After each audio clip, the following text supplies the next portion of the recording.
Mari kita sambut, ahli pialang asuransi berpengalaman lebih dari 40 tahun. Beliau adalah Bapak Muhammad Taufik Arifin, pendiri dan Direktur Utama PT Liberty and General Insurance Broker. Dengan pengalaman lebih dari 40 tahun, beliau telah meniti karir di berbagai perusahaan broker ternama serta turut aktif dalam pengembangan kompetensi profesi melalui APARI dan LSPPI. Beliau juga merupakan pemegang sertifikasi internasional dari ANZIIF Australia, dan telah berperan penting dalam mencetak tenaga pialang asuransi profesional di Indonesia. Dengan latar belakang pendidikan manajemen, dan komitmen tinggi terhadap integritas serta kualitas layanan, beliau hadir untuk membagikan wawasan dan pengalaman yang sangat berharga bagi kita semua. Selanjutnya, mari kita persilahkan Pak Taufik untuk memulai webinar hari ini.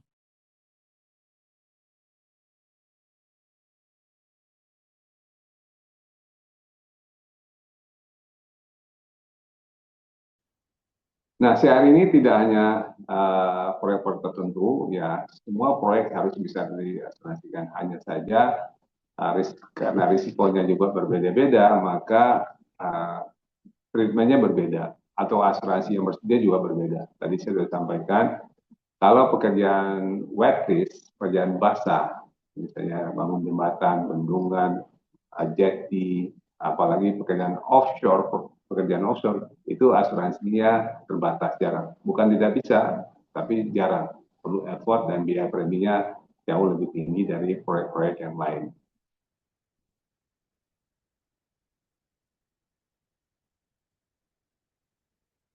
Oke. Nah, tadi saya sebutkan di depan pihak-pihak yang terlibat di dalam proyek yang juga harus kita kaitkan ke polis asuransi. Pertama, tertanggung. Tertanggung utama adalah pemilik proyek atau kontraktor atau pihak yang saling penting. Itu saya adalah pemilik proyek, ada proyek owner. Proyek owner ini adalah yang akan memiliki proyek, atau juga di sini adalah pihak pembiayaan. Kalau proyek dibiayain oleh bank atau lembaga lain. Yang kedua adalah main kontraktor atau kontraktor utama. Itu harus ada di dalam polis, kita sebutkan.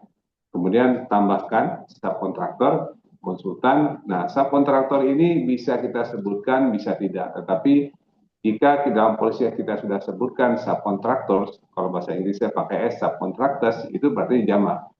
Nah, kan banyak sekali subkontraktor yang terlibat dalam suatu proyek. Dan itu kalau mereka mengalami kecelakaan atau properti yang mereka kerjakan rusak dan berada di proyek, itu di-cover oleh polis asuransi CAR. Nah, pemberi pinjaman kalau bank, kalau kemudian pihak lain tentu saja adalah broker asuransi. Nah, kenapa broker asuransi menjadi pihak penting di dalam asuransi CAR? Karena broker asuransi ada di pihak Anda, kontraktor maupun pihak owner, dalam hal pertama merancang polis asuransi yang sesuai dengan karakteristik proyek. Nah, tidak semua terms condition persyaratan polis itu cocok untuk semua proyek. Misalnya kalau proyeknya sipil, misalnya pembangunan apartemen, mall, dan sebagainya, ada klausul-klausul yang relevan. Tetapi ketika mengerjakan proyek mechanical electrical engineering atau EPC engineering atau kontrak EPC engineering procurement and construction, itu berbeda lagi klausul-klausulnya. Berbeda lagi perusahaan asuransinya. Broker yang berpengalaman akan mendesain program asuransi sesuai dengan jenis proyeknya. Nah, broker adalah ahlinya asuransi, dan yang paling penting nanti broker adalah membantu pada saat negosiasi perusahaan asuransi dan juga trade claim. Nah, pihak lain adalah penanggung atau insurers atau perusahaan asuransi penerbit polis. Nah, insurer adalah pihak yang akan memberi ganti rugi jika terjadi kecelakaan berdasarkan kondisi polis. Nah, kondisi polis ya, persyaratan polisnya itu sangat dipengaruhi oleh kemampuan broker asuransi di dalam mendesain jaminan. Nah, asuransi oleh karena itu kita pun harus berhati-hati sebagai broker memilih pihak asuransi. Nah, di Indonesia ada lebih dari 70 perusahaan asuransi, akan tetapi yang cocok untuk proyek kita mungkin hanya nggak sampai 10 perusahaan asuransi.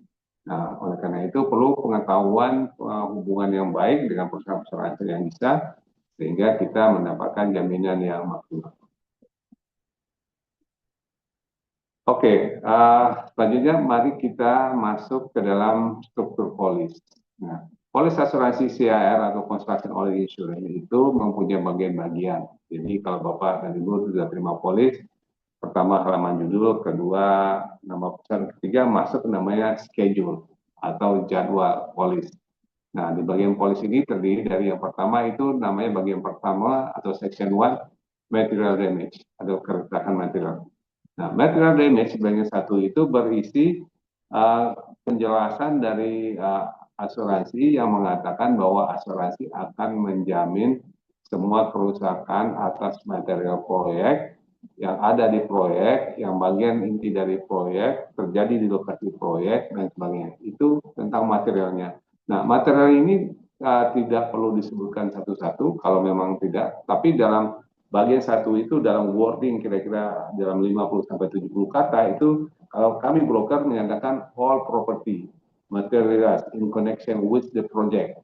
Jadi kami sebutkan di sana semua kalau itu berkaitan dengan proyek, tidak perlu disebutkan wah ini materialnya semennya sekian, besinya sekian, dan itu tidak perlu karena di bagian ini sudah ada material walaupun ada beberapa asuransi juga mensyaratkan adanya BOQ, bill of quantity.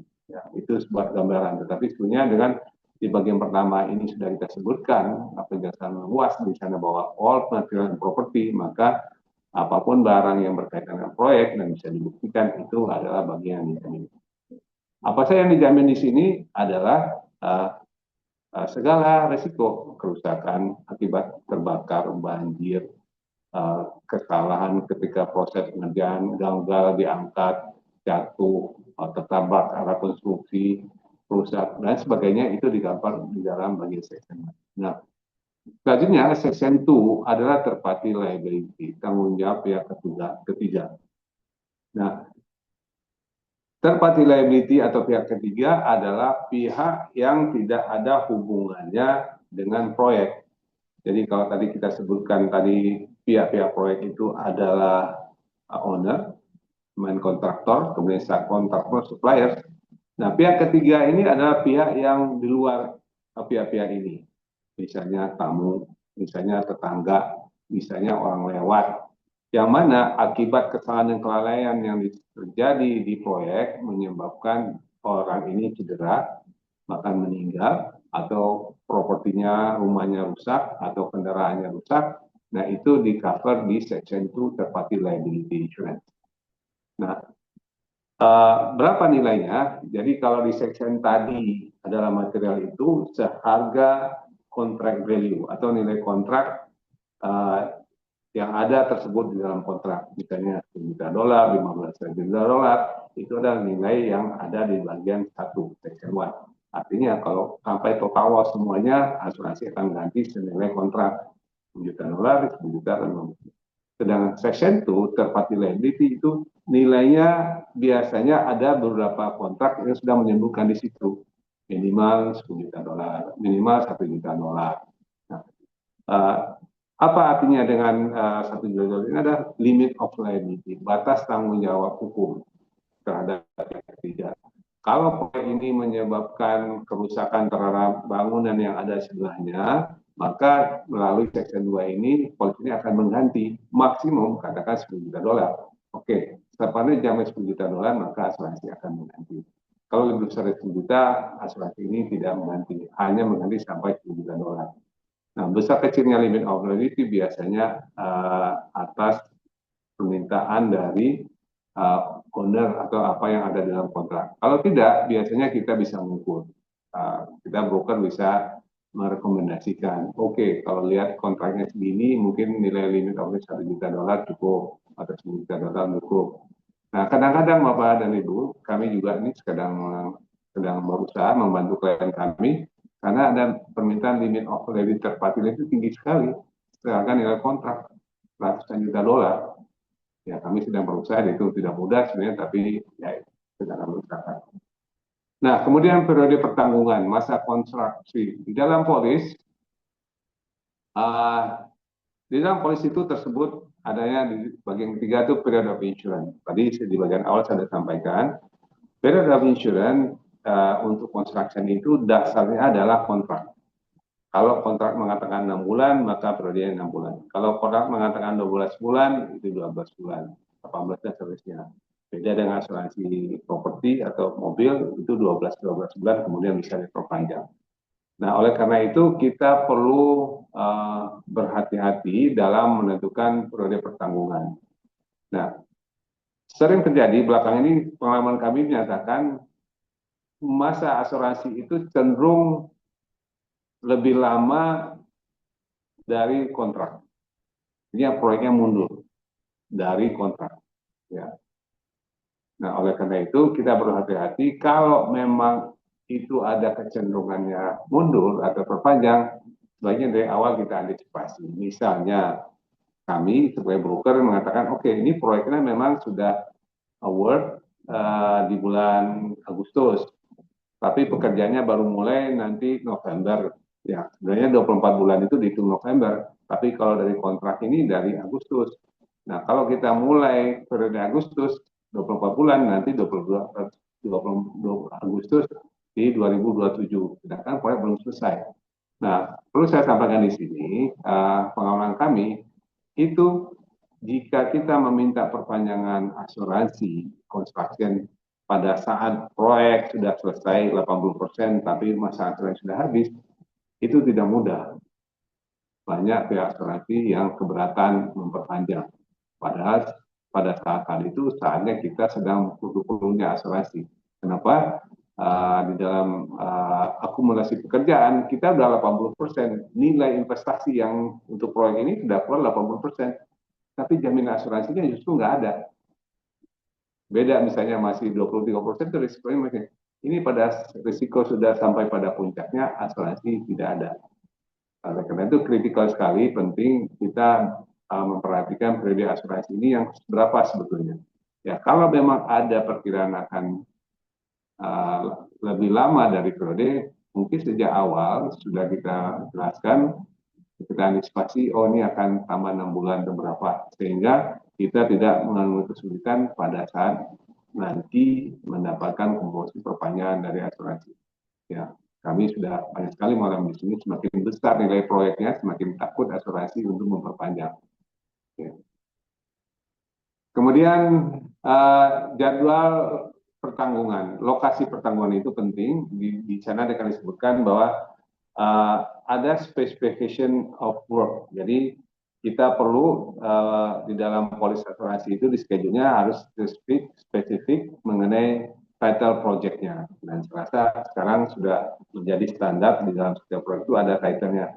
Pembangunan proyek pembangkit listrik sekian merupakan proyek tahap 2 misalnya, ada title-nya. Jadi title-nya itu menjadi urut dasar nanti bagi asuransi atau proses asuransi. Karena di sana ada lokasinya, persis di kabupaten apa, desa apa, kemudian nilainya spesifik, periodenya pihak tertanggung dan sebagainya. Nah, bagian kelima adalah klausul tambahan atau endorsement. Nah, Bapak dan Ibu sekalian, Bapak rekan-rekan semua, polis asuransi itu ada standarnya. Jadi polis asuransi ada standarnya. Misalnya standar loss warning atau standar itu dibuat sudah cukup lama. Di engineering kita rata-rata di Indonesia menggunakan Munich Re standar. Saya belum cek kapan. Munich Re itu mungkin umurnya udah 50 tahun atau 70 tahun yang lalu desain pada saat mulainya. Itu polis-polis standar. Nah, sementara perkembangan risiko, pengembangan teknik industri, teknik konstruksi itu bertambah terus.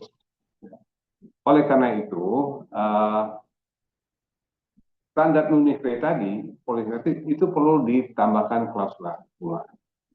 Klausula-klausula inilah yang menjadi ciri khas dari broker asuransi. Karena kalau kita tidak ada inisiatif untuk menambahkan klausula, maka asuransi besar kemungkinan hanya kasih yang standar aja, yang versi lama. Nah, sedangkan broker dengan pengetahuannya dia akan usaha menambahkan klausula lain untuk disetujui oleh pihak asuransi. Nah, paling nggak sekarang ini ada sekitar 70 atau 50 klausula tambahan yang menurut kami broker itu perlu ditambahkan ke polis. Nah, bayangkan kalau Bapak dan Ibu mengurus sendiri asuransinya atau melalui orang atau agen yang tidak paham mengenai konstruksi. Bisa jadi kalau surat klaim tidak ditambahkan, dan kalau tidak ditambahkan bisa jadi klaimnya ditolak atau diklaim dibayarnya sebagian, atau malah banyak sekali jaminan menjadi sempit. Oleh karena itu, salah satu manfaat menggunakan jasa broker adalah adanya endorsement dan kontrak tambahan, yaitu memperluas jaminan, mengurangi hal-hal yang membatasi polis, dan mempermudah proses. Contohnya misalnya broker kami selalu minta misalnya tambahkan di sana adalah lupa, kalau klaim itu ada namanya klaim dibayar di depan. Jadi sementara kalau jasa menghitung, kita bisa minta ke asuransi dibayar 25% dulu. Ya, misalnya, kita seperti itu bisa. Oke, Bapak dan Ibu, itu mengenai struktur polis. Selanjutnya kita lihat. Oke, di dalam polis disebutnya all risk. Namun demikian kita bisa breakdown kelompok-kelompok risiko yang dijamin oleh polis asuransi kontragen. Pertama kebakaran, ledakan, sambaran petir. Nah, kebakaran di proyek mempunyai potensi karena kebakaran kita punya material-material yang mudah terbakar. Ada juga bahan bakar memang untuk beberapa proyek ada bahan bakar, stok bahan bakar untuk konstruksi. Kemudian ledakan bisa dari bahan-bahan yang akan digunakan untuk pekerjaan. Kemudian petir, sambaran petir. Nah, ingat, sambaran petir rata-rata proyek yang sedang dikerjakan itu terbuka, belum ada penyangkal petirnya, dan itu bisa terjadi. Kemudian bencana alam, gempa bumi. Ya, Indonesia kita terkenal dengan risiko gempa buminya karena kita berada di ring of fire dan banyak sekali gunung-gunung api dan gempa bumi sering terjadi. Bahkan ternyata kemarin juga ada 2 gempa kalau nggak salah. Kemudian banjir. Ya, banjir proyek itu sangat rawan. Banjir bukan berarti dalam hal ini banjir yang menggenangi, tapi juga air yang karena adanya proyek menyebabkan saluran air tertutup dan sebagainya, menyebabkan air tergenang dan masuk ke dalam proyek. Atau tanah longsor dan landslide. Nah, ini sering terjadi kalau di pekerjaan sipil, misalnya di jalan pembangunan jalan tol. Kalau di klien kami banyak yang membangun pemadam listrik PLTA, itu sering sekali ketika mengurus saluran air longsor dari kiri kanan. Badai, topan, mungkin di Indonesia tidak jarang terjadi. Kemudian kecelakaan kerja. Kecelakaan kerja ke dalam proyek. Nah, seperti yang saya jelaskan di awal, ketika pembangunan proyek itu, semuanya dalam keadaan belum selesai. Jadi, ruang geraknya alat berat terbatas, ikatan pembangunannya masih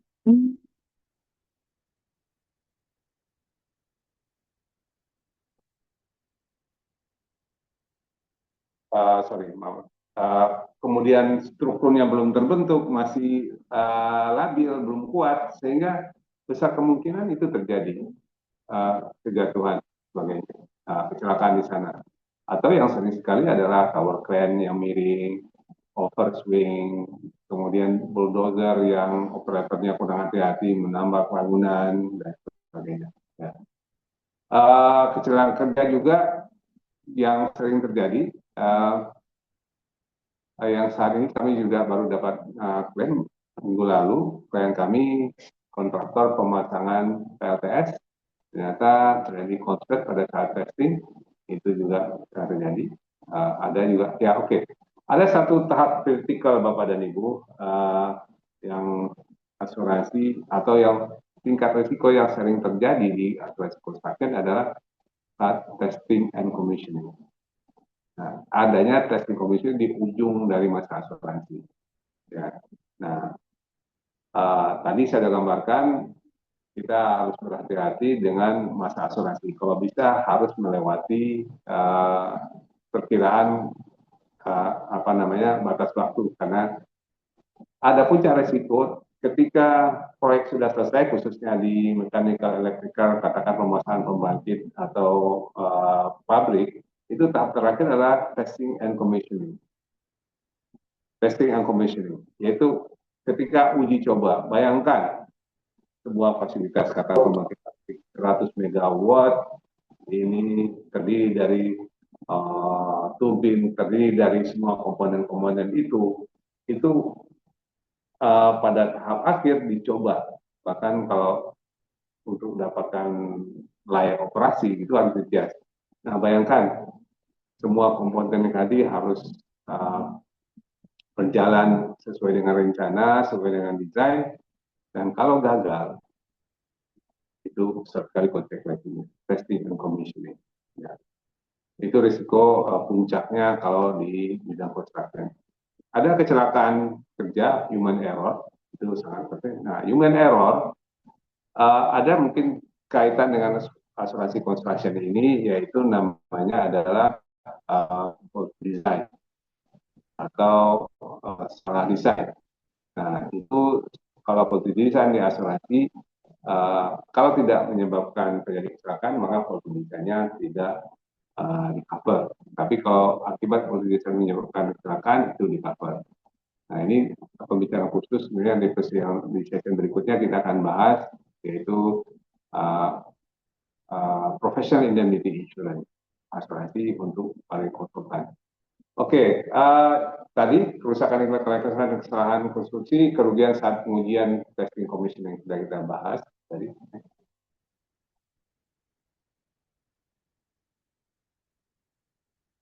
Nah, kalau tadi kita bahas asuransi risiko-risiko yang dijamin, maka ada risiko yang tidak dijamin. Jadi Bapak dan Ibu, walaupun polisi disebut all risk, tetapi ada yang tidak dijamin. Ini kalau boleh saya menggunakan istilah dalam agama Islam, misalnya semua hewan bisa dimakan, boleh dimakan, kecuali hal-hal yang diharamkan. Nah, kira-kira semua kecelakaan di cover kecuali yang dikecualikan. Misalnya di sini ada kerusakan alami, korosi, oksigen. Kerusakan alami ini korosi, memang berkarat, misalnya reaksi kimia, nuklir dan sebagainya itu tidak di cover. Kemudian kerugian konsekuensi hilangnya keuntungan. Nah, hilangnya keuntungan di sini misalnya proyek terlambat, mundur sehingga kena penalti bagi owner, kehilangan pendapatan yang seharusnya kalau proyek selesai sesuai dengan target maka sudah bisa beroperasi sehingga sudah mengharapkan keuntungan dan sebagainya. Nah, dalam asuransi construction itu tidak bisa. Nah, bukan tidak bisa, sebenarnya ada perluasan tambahan namanya delay in startup atau DIC, delay bisa semacam business interruption consequential loss akibat proyek. Hanya saja saat ini di Indonesia hampir tidak ada perusahaan asuransi yang bisa memberikan jaminan tambahan ini. Yang tidak di-cover adalah kesalahan desain murni tanpa endorsement tambahan. Jadi kesalahan desain ini ya kecuali kalau akibat desain itu terjadi kerusakan, maka asuransi saling mengcover. Nah, kesalahan desain ini misalnya pintu yang seharusnya menghadap ke utara, tapi didesainnya menghadap ke selatan. Nah, setelah proyek selesai, baru disadari, oh pintunya harusnya menghadap ke utara, tapi kenapa menghadap ke selatan? Ini harus kesalahan desain, tapi tidak rusak. Oleh karena itu nggak bisa diklaim. Itu konsekuensi bagi arsitek yang salah, jadi tidak bisa diklaim karena tidak terjadi kecelakaan. Nah, yang tidak di-cover dan serasa semua dalam kontrak apapun, serasa perang, terorisme, itu tidak bisa di-cover. Perang, kita tahu kalau konsekuensi dari perang itu risikonya tidak terduga. Nah, bahkan beberapa bulan lalu terjadi perang Iran melawan Israel, kita tahu kerusakannya masif sekali dan di luar perkiraan asuransi. Kemudian pelanggaran hukum atau peraturan keselamatan itu juga tidak bisa di-cover. Jadi kalau memang sudah melanggar hukum atau peraturan keselamatan tidak diikuti, asuransi bisa menolak. Nah. Oke, ini saran saya kepada Bapak-Bapak, teman-teman semua. Pertama, kalau dalam untuk membaca polis asuransi, hal yang perlu diperhatikan adalah pahami definisi dan terminologi teknis. asuransi construction erection ini asuransi berisi teknis-teknis. Nah, terus terang Bapak dan Ibu, saya bukan seorang engineer. Saya Dr. Ekonomi, tapi karena saya sudah 40 tahun menghandle asuransi construction, saya paham istilah-istilah teknis. Saya bisa membuat report analisis mengenai proyek-proyek. Saya bisa menulis hal-hal yang perlu rekomendasi kepada setiap proyek. Karena saya ikut paham. Saya paham membaca kontrak, saya paham mempelajari juga desain-desain bermacam proyek. Nah, ada istilah-istilah teknis yang perlu diketahui, ya. Mungkin bagi Bapak dan Ibu, insinyur yang terlibat di proyek, tapi sebagai broker dan asuransi, saya paham. Dan ternyata hampir semua orang asuransi yang paham. Kemudian cek nilai pertanggungan sum insured. Nih Bapak dan Ibu, sering sekali pemahaman klien kami kalau beli asuransi itu menghindari premi yang mahal. Salah satunya adalah berusaha menghasilkan nilai pertanggungan. Ya. Ini tidak bijak kalau menghasilkan nilai pertanggungan. Karena nilai pertanggungan ini sum insured, nilai pertanggungan. Untuk kepentingan asuransi, maka nilai pertanggungan yang diinginkan oleh asuransi adalah actual value, estimated actual contract value. Jadi nilai yang ada di kontrak, nilai yang actual, itulah yang jadikan uang pertanggungan. Jadi kalau nanti ada klaim, maka asuransi kalau tertolak mengganti sebesar nilai klaim itu. Nah, kalau tidak, bukan tertolos, kalau rusak sebagian, maka kerusakan sebagian itu diganti sesuai senilai dengan barang yang rusak. Nah, risikonya apa? Kalau asuransi mengetahui terbukti bahwa nilai pertanggungannya di bawah harga yang seharusnya. Misalnya nilai kontraknya 100 juta dolar, misalnya diasuransikan 60 juta dolar. Nah, preminya kan lebih murah. Nah, kalau asuransi mengetahui ternyata ini di bawah dari yang seharusnya, atau istilah asuransi under insurance atau under insured, maka ketika terjadi klaim itu dilakukan prorata. Misalnya klaim 1 juta dolar, kalau nilai sum insurednya sama dengan yang seharusnya, katakan 100 juta dolar, maka dia akan dapat 1 juta dolar. Tapi karena nilai pertanggungannya diturunkan ke 60, maka akan dihitung proporsional 60 per 100 kali nilai klaim 1 juta dolar. Jadi yang bisa diklaim hanya 600 ribu dolar. Sedangkan mereka ruginya 1 juta dolar. 400 ribu dolarnya harus ditanggung sendiri. Hanya karena ingin mendapatkan premi. Nah, Bapak dan Ibu, saya yakinkan premi asuransi itu kan kecil saja dibanding dengan nilai proyek keseluruhan atau pesaing. Ya, kalau construction itu antara 0,25% sampai 1% itu dibandingkan nilai proyek tentunya tidak berapa. Jadi Bapak tolong berhati-hati ketika melaporkan nilai kontrak.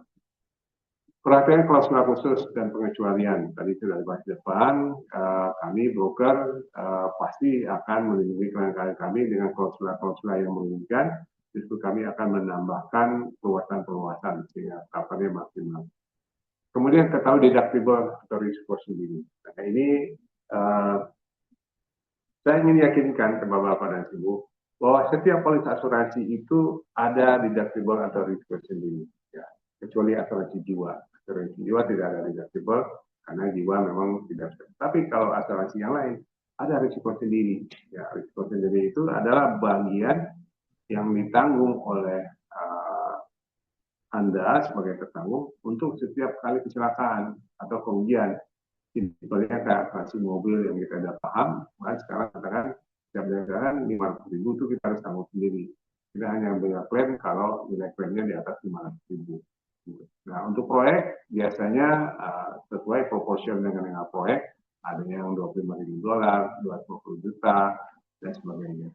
Nah, saya ingin sampaikan apa sih rahasia di balik deductible ini. Kenapa asuransi punya deductible? Pertama, itu untuk risk sharing, berbagi risiko. Bahwa untuk setiap kecelakaan itu tidak semuanya akan menjadi tanggung jawab asuransi. Ada bagian dari kita kontraktor atau owner yang menanggung. Nah, sehingga dengan demikian kita sama-sama berhati-hati. Jangan karena sudah ada asuransi kita, ini urusan asuransi semua, nanti kita klaim. Kita mengurangi tingkat hati-hatiannya. Padahal dalam prinsip asuransi itu namanya ada prinsip namanya utmost good faith, itikat baik. Ketika kita memberi asuransi, tujuan kita adalah untuk berjaga-jaga kalau terjadi hal-hal di luar kemampuan kita. Nah, oleh karena itu perlu ada risiko di bagian yang tetap ditanggung. Nah, kedua, tujuan deductible itu adalah trade-off antara premi dan risiko sendiri. Kalau kita berani menanggung risikonya lebih tinggi, maka premi asuransinya bisa turun. Sebaliknya, kalau kita menginginkan risiko sendiri yang kecil, nanti asuransi akan naikkan premi. Jadi, Bapak dan Ibu, itu di dalam pengertian tentang deductible. Tadi sudah sampaikan dari awal juga, penting untuk menyesuaikan jadwal proyek itu benar-benar sesuai. Kalau saran saya, kita antisipasi, mungkin sebaiknya periodenya ditambahkan, tapi tetap ini harus tugasnya broker meyakinkan. Karena menurut saya tadi, kecenderungannya belakangan ini banyak proyek-proyek itu mundur dari jadwalnya.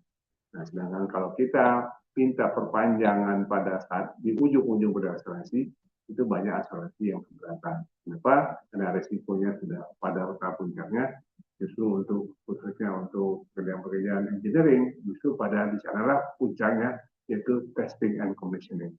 Okay. Berapa kasus terjadi, misalnya CR yang kami sudah selesaikan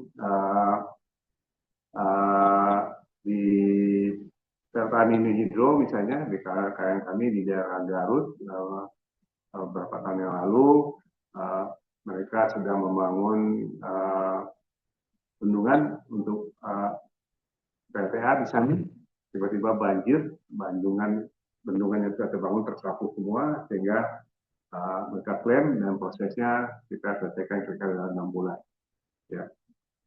Kemudian yang saat ini yang kami sedang kerjakan untuk satu klien kami sedang membantu penyelesaian klaim, tahapnya sih sudah tahap di akhir, pemasangan pemotor listrik, nilainya cukup besar, di atas 50 M, dan ini sudah beberapa bulan prosesnya sudah finishing, mudah-mudahan dalam waktu dekat kita selesaikan. Yang terbaru tadi saya sampaikan, baru kemarin kami dapat laporan klien kami, perusahaan pemasang penghitung tenaga surya PLTS, itu salah satu komponennya konslet, dan kita udah cek, dan kita proses.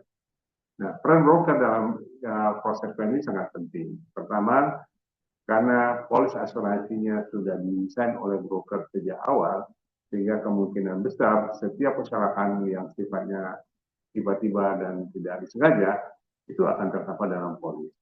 Kemudian broker setelah melaporkan akan mengkonfirm lagi, mengecek ke polisnya, kalau sudah maka melaporkan ke asuransi. Nah, selanjutnya broker itu akan membimbing klien apa langkah-langkah berikutnya yang harus dilakukan, dokumen-dokumen apa saja yang diperlukan, perlu foto, perlu perhitungan, dan sebagainya. Nah, di lain pihak, broker juga berkomunikasi ke pihak asuransi untuk memastikan langkah-langkah yang akan dilakukan asuransi. Misalnya, kalau nilainya besar, biasanya broker asuransi akan menuju loss adjuster. Loss adjusternya, karena biasanya broker seperti profesional itu sudah menuliskan namanya nominated loss adjuster. Ada berapa perusahaan loss adjuster, 5 perusahaan loss adjuster yang direkomendasikan oleh broker. Nah, di Indonesia sekitar ada 40 loss adjuster. Tapi biasanya broker itu punya nominated, punya teman-teman loss adjuster yang sudah mereka kenal dengan baik, sehingga komunikasinya lancar. Jadi dokumen apa yang diperlukan, jadwal seperti apa, ketika berdiskusi pun juga sama. Oke, kemudian laporan klien, survei, investigasi, nah kemudian negosiasi. Bapak dan Ibu, peran broker dalam ini sangat penting karena saya tidak ingin statement negatif, tetapi pada umumnya kalau ada orang ada klaim asuransi, maka asuransi tentu saja akan berhati-hati. Pertama, apakah klaim ini benar-benar bisa diklaim atau tidak. Kalau IRT klaim, ada nggak bagian-bagian yang bisa mengurangi nilai klaim sebagainya. Nah, kalau dibuka polis mungkin ada saja celahnya di sana. Namun demikian kita output kita etikat baik dengan asuransi. Nah, tapi dengan adanya broker kami ahli asuransi, kami bisa menjelaskan kepada asuransi, bernegosiasi dengan pihak asuransi dan adjuster bahwa klaim ini selesai dengan fair dan tidak ada hal-hal yang bisa yang merugikan customer.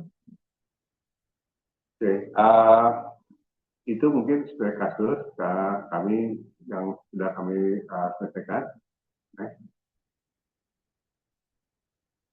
Oke, mungkin kita sampaikan ada 5 kesalahan yang perlu menjadi perhatian ketika membeli polis asuransi. Pertama, nilai pertanggungan sum insured. Tadi saya sudah sampaikan, pastikan nilai sum insured itu berdasarkan contract value atau new replacement value, harga sesuai dengan kontrak. Bahkan kami broker bisa menambahkan di sana lagi escalation clause, karena proyek ini kan 2 tahun 3 tahun.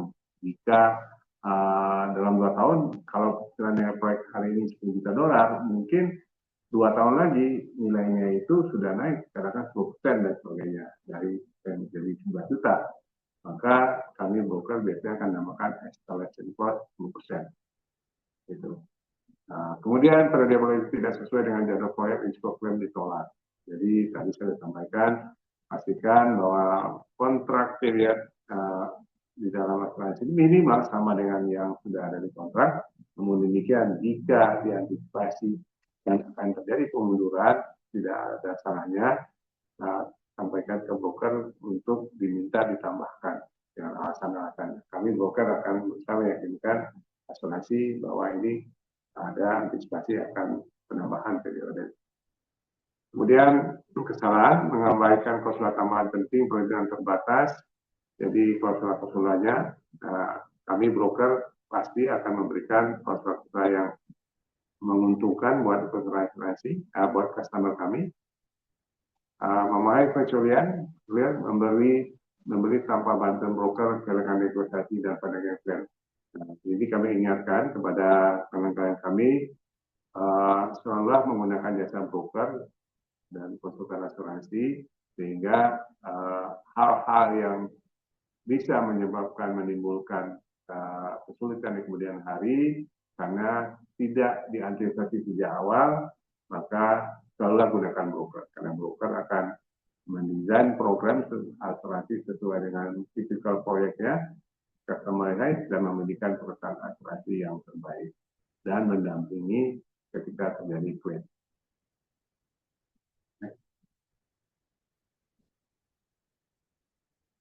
Oke, nah ini tips saja.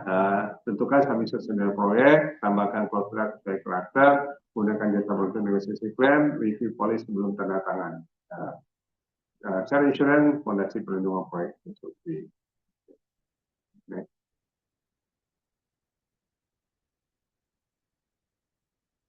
Oke, peran broker dalam ini untuk asuransi sehat, pertama konsultasi independen untuk kepentingan klien. Jelas, broker asuransi profesional ya Bapak dan Ibu di Indonesia, tadi ada 140 broker dan tidak semuanya spesialis di bidang construction. Gunakanlah broker-broker yang sudah berpengalaman di construction, mungkin dengan proyek yang mereka handle dan sebagainya.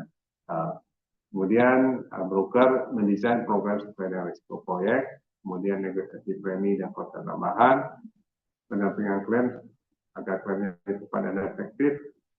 Kemudian kalau proyek Anda besar khusus, bahkan nilainya besar, broker bisa membantu pasar di dalam negeri lokal dan juga ke internasional dan bentuk reinsurance. Broker punya teman-teman reinsurance broker yang bisa membantu. Kemudian rekomendasi mitigasi risiko sejak awal. Broker tidak hanya mengurus penerbitan polis, tapi juga memberikan masukan risk recommendation dan mitigation sejak awal, sehingga proyek lancar dan sesuai dengan yang diharapkan. Baik, Bapak dan Ibu, demikian penjelasan saya tentang jaminan polis asuransi untuk sesi hari ini. Selanjutnya kita buka tanya jawab. Silakan Bapak dan Ibu memasukkan pertanyaan atau melalui chat. Ya, silakan Bapak dan Ibu. Ya, terima kasih banyak Pak Taufik atas materi yang luar biasa insightful-nya. Semoga apa yang disampaikan tadi bisa membawa perspektif baru buat Bapak Ibu semua mengenai asuransi konstruksi. Baik, sekarang Bapak Ibu, kita masuk ke sesi tanya jawab. Bagi Bapak Ibu yang ingin bertanya, bisa langsung tulis pertanyaan di kolom chat atau bisa gunakan fitur raise hand untuk bertanya secara langsung lewat open mic. Nanti pertanyaannya akan langsung dibalas sama Pak Taufik. Silakan Bapak Ibu.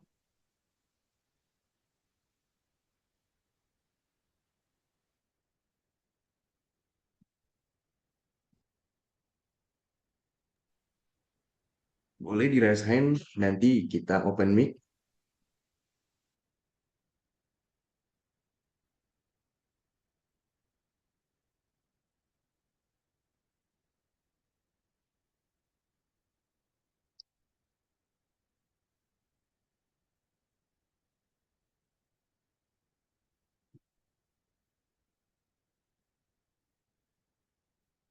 Silakan Bapak Ibu, ada pertanyaan. Kalau misalnya bertanya, kami juga siap. Kalau memang kita bisa discuss. Oke, silakan Pak Robert. Mau tanya biasa di Ya, dulu itu. sudah ada dari Pak Robert. Terima kasih Pak Robert. Baik Pak Pak Robert. Robert mau tanya untuk deductible itu biasanya berapa persen? Oke, saya jawab dulu Pak Robert. Terima kasih Pak Untung. Saya Pak Robert dulu. Ya Pak, deductible itu ada dua jenis deductible Pak. Pertama untuk property damage. Property damage itu biasanya proporsinya tuh ke nilai kontrak. Kalau kontrak kita besar, katakan kontrak di atas 50 juta, 10 juta dolar, misalnya rata-rata asuransi akan minta minimal tuh $25.000 untuk material damage. Atau formulasi itu gini Pak, biasanya 10% of claim minimal $25.000. Tergantung komplain. 10% of claim, jadi 10% of claim itu kalau klaim kita misalnya 1 miliar, 10%-nya itu adalah 100 juta, maka deductible 100 juta yang dibayar oleh asuransi adalah 900 juta. Nah, sekarang tadi ada 25%, 10% of claim or minimum US 25,000 dolar. $24.000 berarti sekitar 400 juta. Ya, mana yang lebih tinggi itu yang dilaku. Jadi $25.000. Jadi deductible pertama itu tadi Pak. Selalu sekarang polis asuransi itu mengatakan 10% of claim minimum $25.000.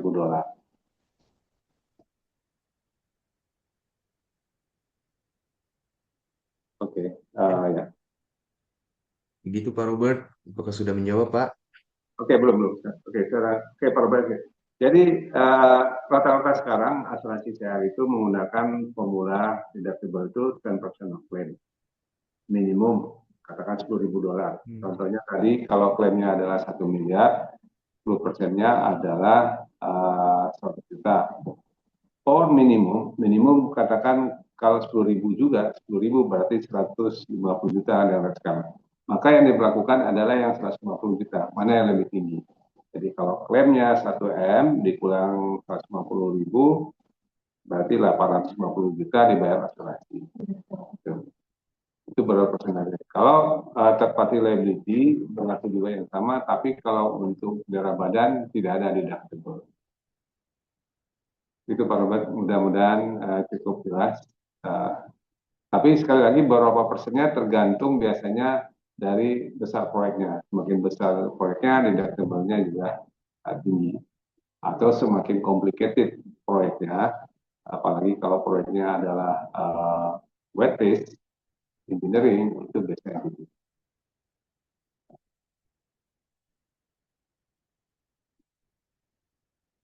Oke, loss adjuster ke Pak Untung, menjalankan fungsi loss adjuster dan loss assessor. Apa bedanya dan berapa lama eh, klaim asuransi? Oke, loss adjuster adalah institusi resmi yang terdaftar di OJK yang di tugasnya adalah melakukan adjustment terhadap setiap kerugian yang terjadi. Loss adjuster ditunjuk oleh perusahaan asuransi. Loss adjuster ditunjuk oleh asuransi. Nah, biasanya asuransi akan menunjuk loss adjuster itu kalau nilai klaimnya besar dan komplikatif. Kalau katakan di bawah 100 juta, mungkin asuransi akan mengerjakan sendiri. Tapi kalau nilainya besar dan rumit, akan menurut loss adjuster. Nah, fungsi loss adjuster ini adalah perpanjangan dari perusahaan asuransi untuk menyelesaikan klaim ini. Nah, cara kerjanya loss adjuster akan meminta kopi polis, terus akan meminta data-data penyebab klaim jadinya kepada broker, tenaga broker. Nah, mereka kemudian melakukan assessment. Mereka akan lihat, oh ya, pertama dia akan lihat, pertama benar klaim ini, kejadian ini tercover di dalam asuransi. Mereka akan lihat dulu pertama liability of the policy. Apa ini policy liable bertanggung jawab atau tidak. Kedua, kalau bertanggung jawab mereka lanjut ke perhitungan dan sebagainya. Di barusan sebelum meeting ini saya meeting dengan loss adjuster untuk klien kami di bidang tambang, alat berat yang terbakar, kita diskusi. Kami sudah lengkap dan kita hitung berapa biaya premi. Nah, loss assessor itu sebenarnya di dalam asuransi di Indonesia pada umumnya hanya loss adjuster. Tapi demikian kalau di luar negeri ada loss assessor. Biasanya loss assessor itu untuk klaim di marine atau di kendaraan motor biasanya. Kalau di luar di Amerika ada loss assessor sama loss adjuster. Tapi kalau di Indonesia yang terdaftar di JK itu adalah loss adjuster. Jadi Pak.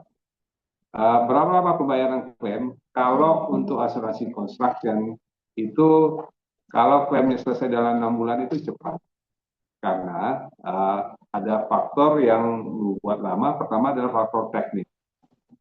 Tadi saya bilang di awal, kalau misalnya di properti kebakaran yang kelihatan, kalau di construction itu perlu meeting yang lama ketika menghitung ini komponennya rusak harus diperbaiki atau diganti. Terus hitung-hitungannya secara teknis persisnya harus seperti apa dan sebagainya. Nah itu biasanya orang project, engineer, kemudian berhadapan dengan adjuster dan biasanya adjuster yang uh, adjuster yang khusus di bidang proyek ini mereka adalah engineer. Jadi ketika engineer-nya asuransi, adjuster berhadapan dengan engineer-nya proyek, itu biasanya negosiasinya lama, teknis masuk teknis. Kami broker harus bisa juga menjembatani pada hal itu. Jadi Pak, kalau berapa lamanya, saya rasa 6 bulan itu cepat kalau untuk construction bisa lebih lama. Karena sebenarnya bisa dilihat ke breakdown-nya gini. Pertama laporan. Laporan itu diterima hari ini. Biasanya seminggu kemudian baru akan ada reaksi dari pihak asuransi. Akan dilakukan apa? Kalau misalnya mereka akan menunjuk loss adjuster, maka loss adjuster baru dikasih tahu. Loss adjuster juga nggak langsung available untuk survei. Mungkin seminggu kemudian baru survei. Itu sudah 2 minggu. Nah, kalau langsung di minggu kedua loss adjuster survei, mereka akan survei. Ke site kalau proyek luar kota, pengambil lalu 1 bulan itu baru loss adjuster punya data. Kemudian loss adjuster review. Kemudian kalau ada pertanyaan diskusi kayak gitu Pak. Jadi 6 bulan, 3 bulan, 6 bulan itu cepat, lebih dari 6 bulan itu bisa jadi. Karena kan masalah teknis. Oke, next. Tadi Pak, siapa tanya? Ah, Omar. Ya, Oke, next. sudah menjawab, Pak. Oke. Sorry, oke. Tadi Selanjutnya ada pertanyaan.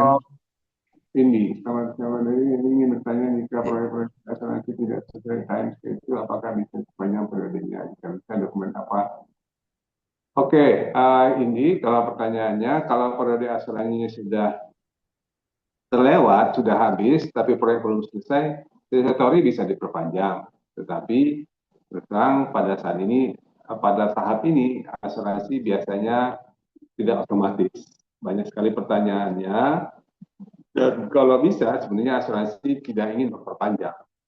Karena pada saat itu risiko sudah tinggi, kalau proyek construction apalagi itu sudah masuk testing and commissioning.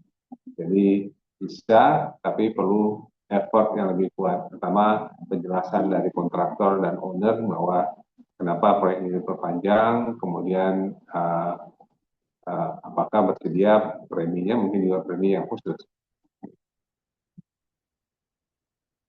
Oke, Hanifah tanya, TSI Project menjadi bertambah, apakah bisa nilai preminya dibayarkan? Kalau dalam masa konstruksi ada penambahan nilai uang pertanggungan atau nilai kontrak bertambah, bisa, asal dilaporkan dan dijelaskan bagian apa saja penambahan ini, apakah extension atau penambahan baru bisa, atau asuransinya sendiri.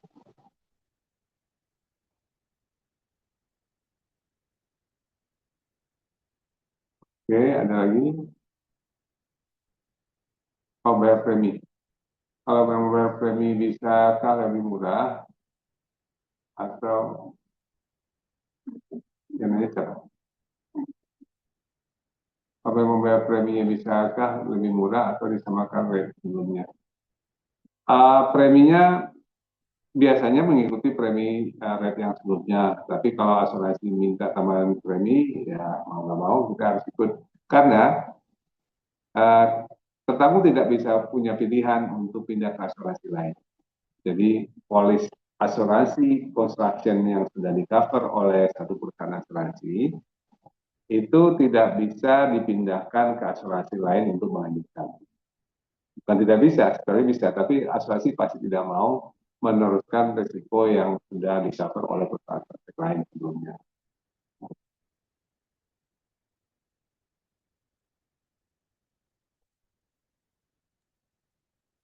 Oke, ada tambahan pertanyaan lagi mungkin dari yang lainnya?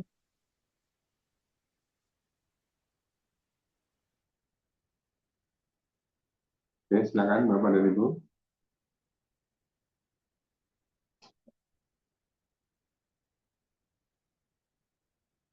Ya, Bapak dan Ibu, ya kami LNG Insurance Broker itu selalu fokus kami memang di bidang construction. Kami tidak hanya fokus di construction erection, ya kami juga menyediakan seperti bank garansi. Ketika tender, bid bond kita bisa bantu. Kemudian kalau sudah menang performance bond, jaminan uang muka kita juga bisa.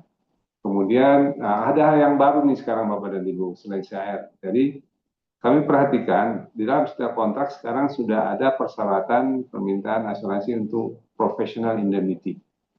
Professional indemnity itu tanggung jawab profesi, terutama ditujukan kepada kontraktor atau konsultan, yang mana kalau desain yang dibuat oleh konsultan itu salah, menyebabkan kerusakan, menyebabkan kerugian pada proyek, itu di-cover oleh professional indemnity.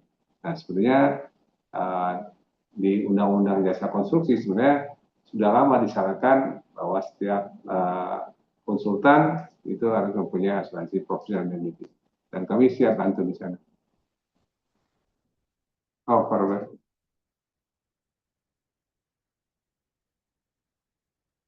Oke, berapa lama klaimnya sejak diinfokan? Tadi saya sampaikan tergantung komplikasi proyeknya, Pak. Kalau klaimnya besar, itu dalam 6 bulan seharusnya sudah selesai atau sudah ada kejadian. Tapi kalau simple mungkin 3 bulan sudah selesai. Kalau simple itu maksudnya di bawah 1 M mungkin dalam 3 6 bulan harusnya bisa selesai. Tapi kalau lebih besar mungkin perlu waktu yang lebih lama.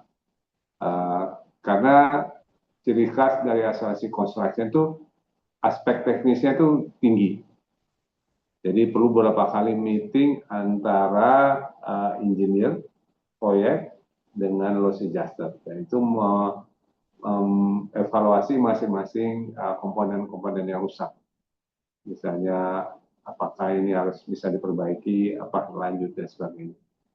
Kalau 6 bulan rata-rata bisa selesai Pak, tapi tergantung komplikasinya bisa lebih. Tapi kalau data lengkap itu bisa. Jadi breakdown-nya saya sudah sampaikan.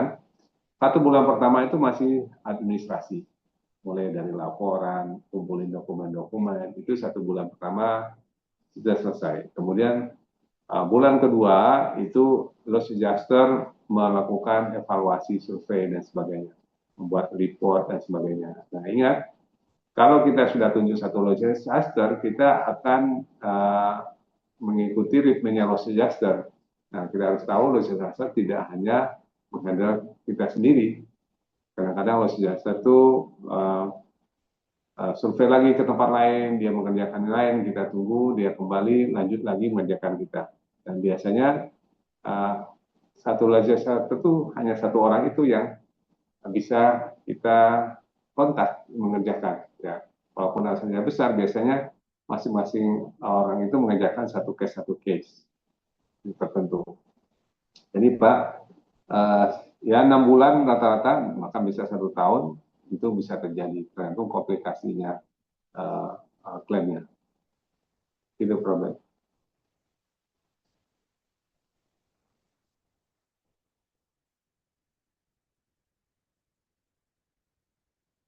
Oke, masih ada pertanyaan?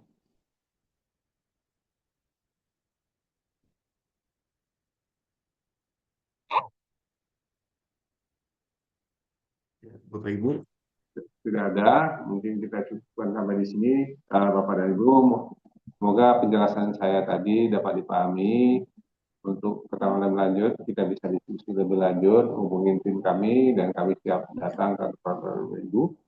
Mohon maaf jika ada hal-hal yang kurang tepat dan tidak berkenan. Sampai jumpa nanti di 2 minggu lagi di seri berikutnya. Kita akan bahas mengenai oil and gas, risk management oil and gas, dan insurance yang relevan. Nah, kita tahu oil and gas itu sangat unik, uh, risikonya tinggi, persyaratan asuransinya strict, dan tidak banyak perusahaan asuransi yang bisa memberikan jaminannya. Nah, semoga kita akan bahas lebih lanjut minggu depan. Terima kasih, sampai jumpa. Silakan kembali ke Omar. baik, jika sudah tidak ada pertanyaan lagi dari Bapak Ibu, mohon maaf atas keterbatasan waktu, kita akhiri sesi Q&A-nya hari ini. Jangan khawatir Bapak Ibu, jika tadi ada pertanyaan yang belum sempat terjawab, nanti tim kami akan menindaklanjuti pertanyaannya lagi by WA atau email. Terima kasih banyak juga atas partisipasinya dalam webinar ini. Semoga materi yang disampaikan tadi oleh Pak Taufik dapat memberikan insight baru dan bermanfaat bagi proyek-proyek Bapak Ibu semuanya nih. Nah, selanjutnya, as mentioned by Pak Taufik, untuk serial Zoom meeting LNG Academy ke depannya, kita akan tetap berlanjut. Selanjutnya kita akan membahas mengenai asuransi oil and gas. Nah, boleh nih buat Bapak Ibu yang bergerak di sektor oil and gas atau pelaku industrinya, kalau mau mengetahui lebih lanjut bagaimana prospeknya ke depannya, monggo segera didaftarkan, nanti kita akan share linknya. Baik, mungkin sebelum kita akhiri sesi ini, bagi Bapak Ibu semua boleh dinyalakan kameranya supaya kita foto bareng.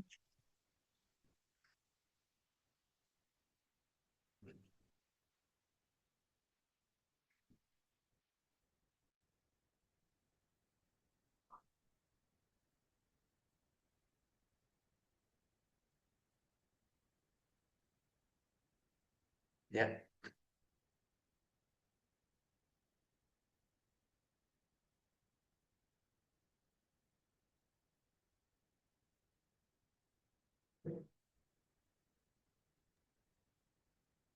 Oke,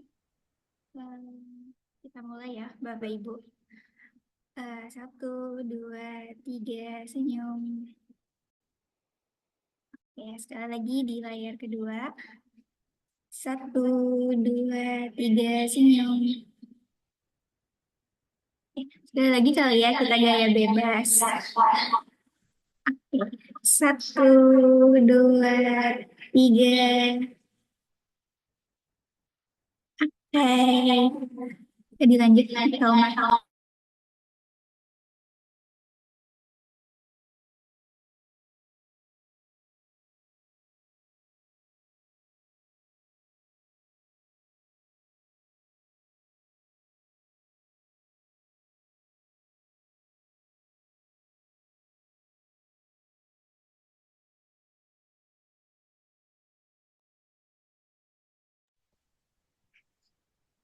Baik Bapak Ibu, terima kasih banyak. Sampai jumpa